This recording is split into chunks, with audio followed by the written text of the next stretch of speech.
Shout out to Leak, first of all, for even making this happen. The homie Leak, who's been on the show a couple of times.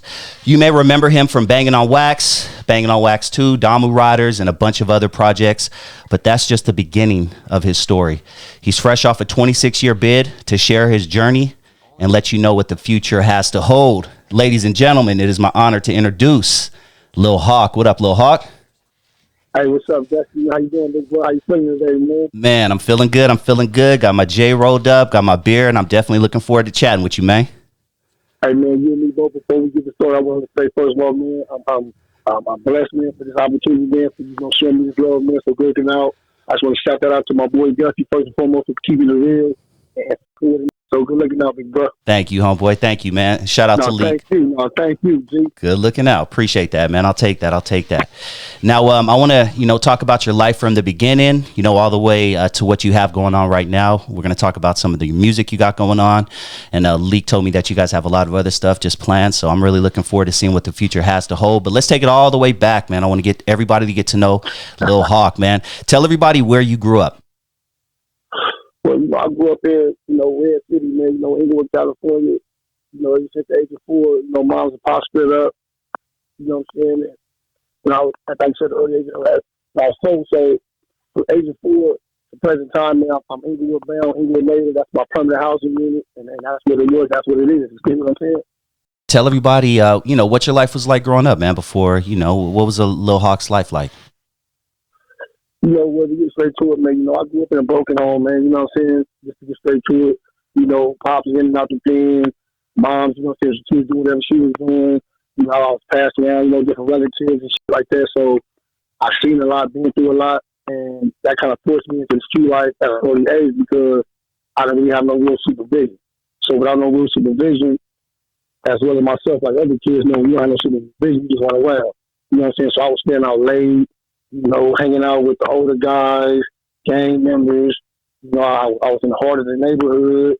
So, everything was just kind of like right in my face. So, I was young, I was impressionable. Materialism was right in my face. The older dudes having, the fancy cars, the money, the women.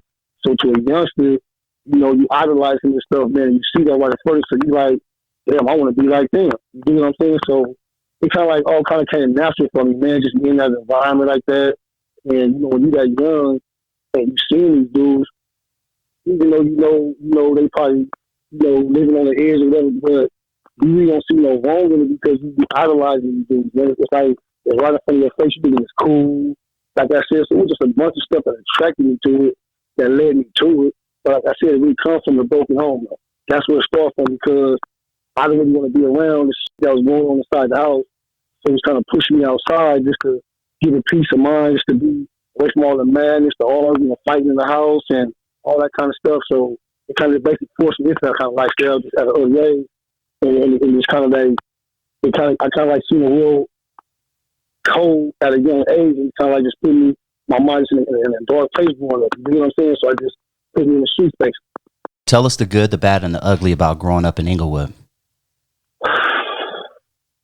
Well, the good for me was at the beginning, man, you know what I'm saying? Inglewood, as I said, man, not to glorify gangs in no type of way, but it just so happened that Inglewood is a predominantly blood city.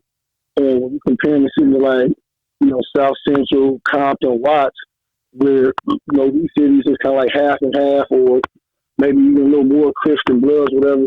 So for Inglewood to be a predominantly blood city, it's like a city like no other, so it was real prideful. It was really like love amongst each other, like brotherly love. So that was kind of like the good in it because we didn't no hate.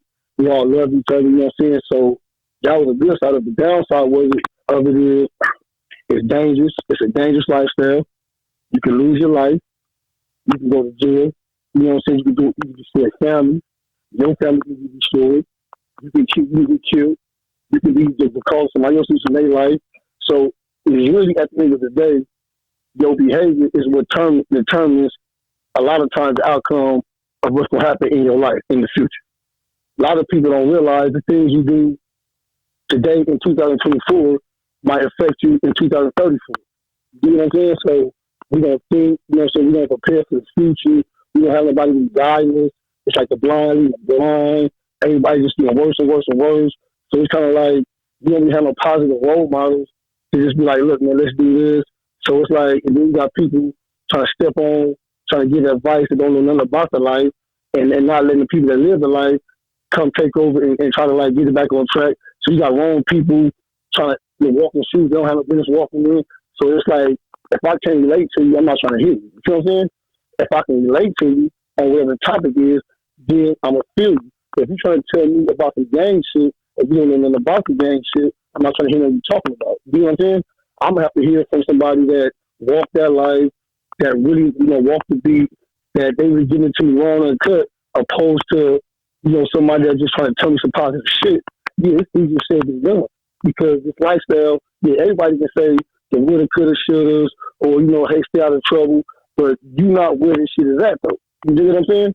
So only a person that's where this shit is at can really, really relate to it all the way to really reach somebody that's going through some shit like that. You dig what I'm saying?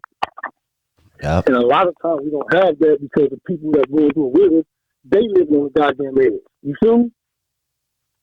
Yep. So it's just all around the board crazy. But however, as individuals, no matter if you're a kid growing up, or if you're a teenager, going into that adulthood, you're adult, getting older, you still got to come to a point, man, where you got to come to grips with who you want to be and the type of person that you want to be. Because you get into the gang life and all that, but a lot of times, for a lot of people, man, that's just like a front. That's like a mask they wear just to try to look tough, trying to fit in. But a lot of dudes is really scary ass punks that just trying to just fit in. You know what I'm saying? So there's a lot of levels to that street life shit. It just ain't about being from a gang or trying to be tough. There's levels to that shit. People get from gangs in several different ways. Some for protection, some for materialism, some to make some money, some for the female, some for all the above, some for it's all kinds of levels of that shit. You know what I'm saying? Mm-hmm. So, that it's all kind of that there's all kinds of levels that draw people in. So every individual that joins gangs, they got their own reason why they join.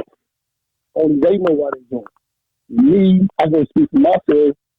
I was born into this shit, and like I said, for me, being that young and that shit was out of my face like that, and I got relatives, brothers and shit that's part of the neighborhood and the gang lifestyle is doing. So it was kind of like I said, I was kind of get born into that shit. My pops, he was a gangster. My pops, he rest in peace. You know what I'm saying? God bless pops. But he was from Hoover family.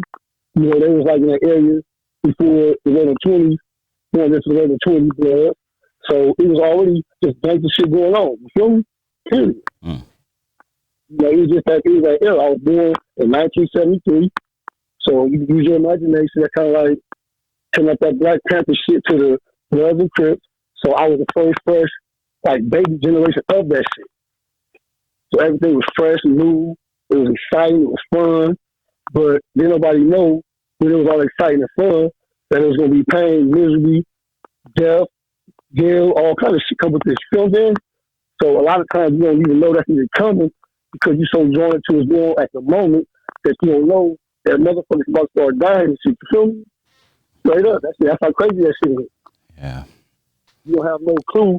You just thinking that you just, really, really living your life and what you got going on. But a lot of people don't have no clue that they ass is headed for straight doomsday. And that's sad, but that's just what it is. That's reality.